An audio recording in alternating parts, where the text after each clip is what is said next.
So you thought you had a bad day. This is the story of how I was rushed to the ER via ambulance, struggling to breathe. And I got my car towed.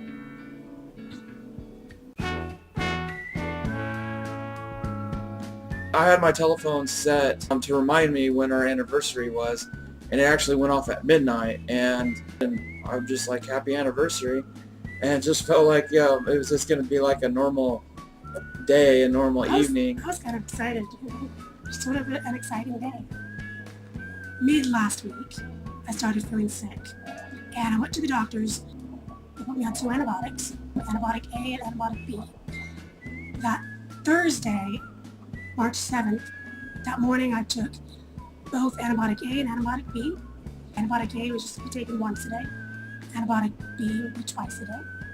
So that night, I took antibiotic B for the second dose. 15 minutes later, I started having very difficulty breathing, and I seriously thought I was having an allergic reaction to the medication.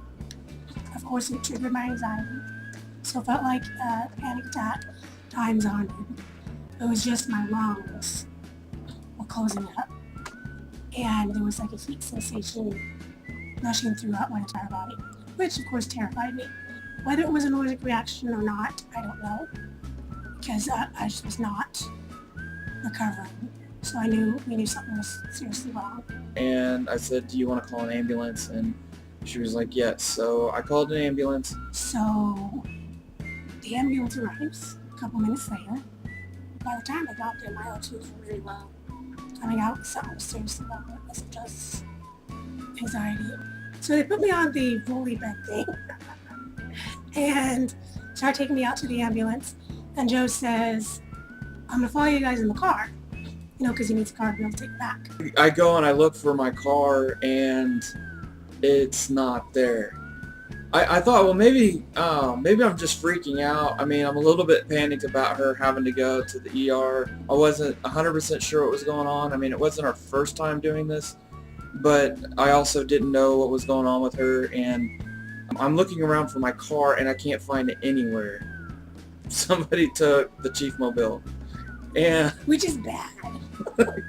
I didn't know if it was stolen or if it got towed. And I knew that they had a policy at the apartment that we're staying at that we have to have a tag on the car. It was also embarrassing because I had to tell the paramedics, I'm going to follow you guys, but then I can't find my car. And so I'm looking everywhere, and it's nowhere to be found. So anyways, they didn't mind you driving us. I felt very panicked because we're going to a different hospital. They were taking us to the closest hospital, which nobody there knew me at all.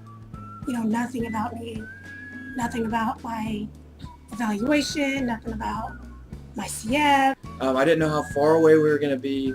If whenever we got out of the hospital, how am I going to get back to the apartment? To take a cab, how much does it cost? How much cash do I have in my wallet?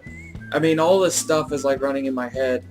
And so anyways, I'm just like, well, just get in the ambulance. We'll get there. We'll work everything out later. And in the back of my mind, I'm like, well, what if my car got stolen? And I'm going to have to call the cops. We get there, and I kind of wait for everything to sort of get settled. They put her in the emergency room. Oh, no, quick. On the way to the hospital, they gave me albuterol breathing treatments and got me more relaxed. So by the time we got to the ER, I was feeling better. Still in a crisis, but better. And by the time when they rushed me into the ER room, they gave me an IV dose of steroids and then this half-hour long breathing treatment that was full of bronchial dilators to really open me up. And by the time that was finished, I was okay. The crisis was over. Whatever meds they gave me helped. I was relaxed. I was breathing okay. I mean, I was still tense, but I was a lot better. So by that time, you were able to start looking into where my car go. Yeah. First time I called the police officers, they said that they didn't have anything on record, whether it was stolen or towed or whatever. I had to figure out, I couldn't remember my license plate number, so I had to get that figured out. So I had to call the insurance. Well, I didn't have my insurance number, so I don't even remember how I ended up getting that. I think I called my mom, and She Oh, yeah. found the number for me. You called your mom. It was like, by that point, it was like 3 or 4 in the morning, maybe. Yeah, it was about 4:30 in the morning when I called. And I could hear her voice from where I was sitting. She was like, what happened? Yeah, What's she was wrong? actually, well, even though we were in the ER, I didn't want to worry anybody because you get a call in the middle of the night. Yeah, So I think it was probably a pretty legit reason for calling in the middle of the night, I think so. even though I knew things were going to be okay. We got all that worked out and everything, and I called, and they actually did have it on record, and they said that it was towed. And so I'm wondering how the heck did my car get towed? I had a tag on the rear view mirror. I called the tow place. They didn't really seem to care what my situation was. They had my car. They wanted their money, whatever.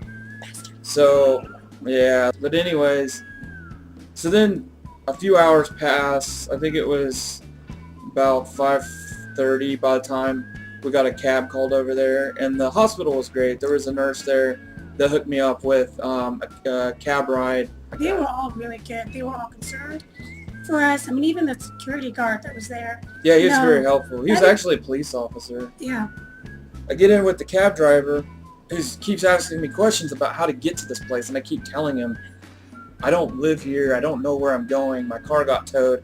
That's where I'm going. And he kept asking. I keep telling him, I said, man, I have no clue. I don't live here. I just want to get my car. I want to get back to my wife.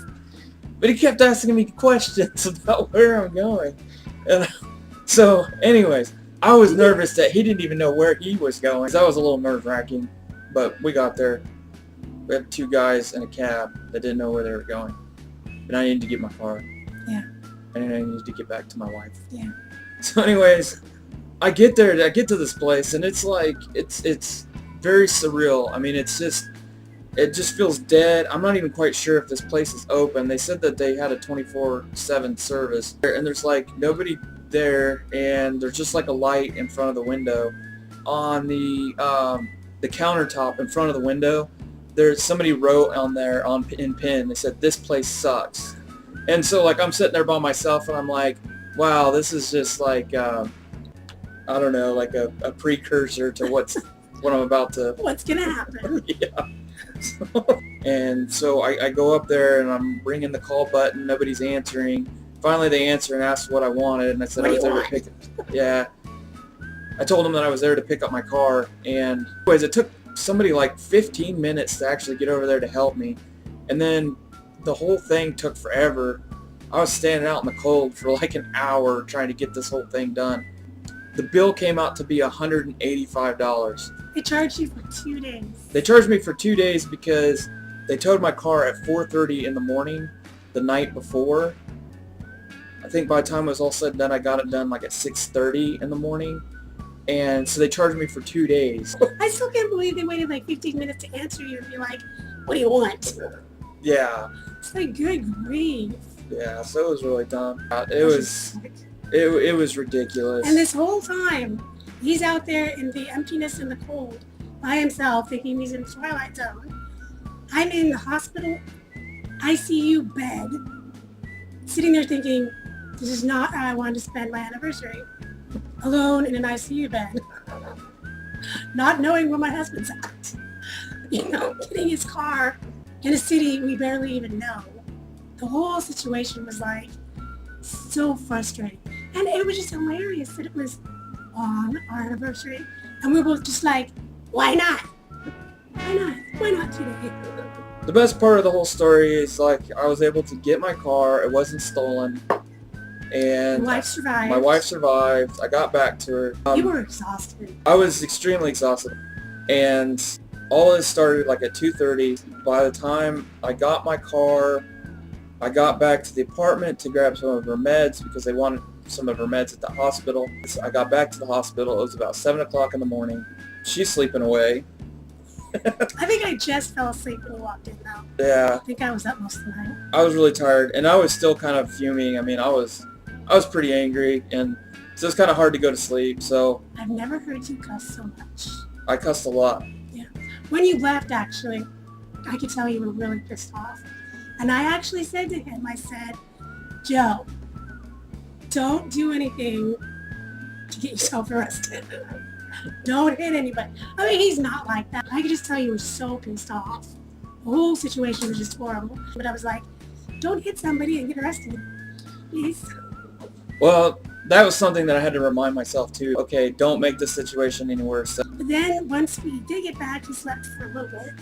The whole day of the 8th was spent At the hospital. at the hospital.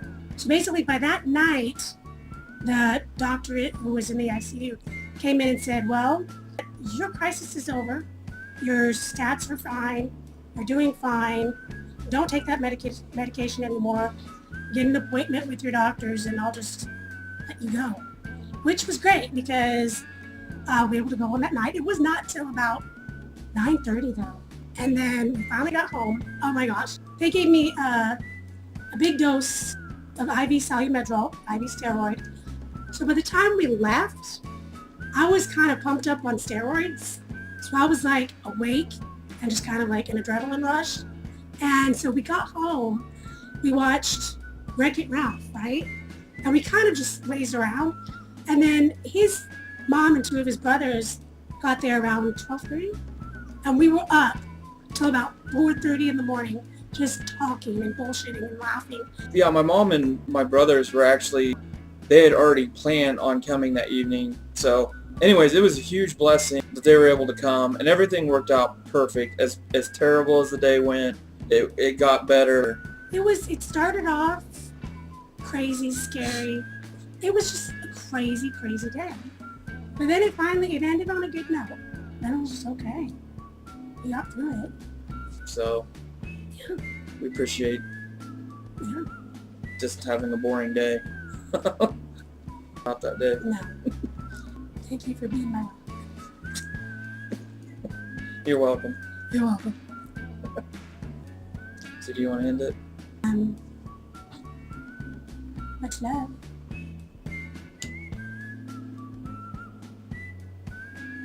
Bye.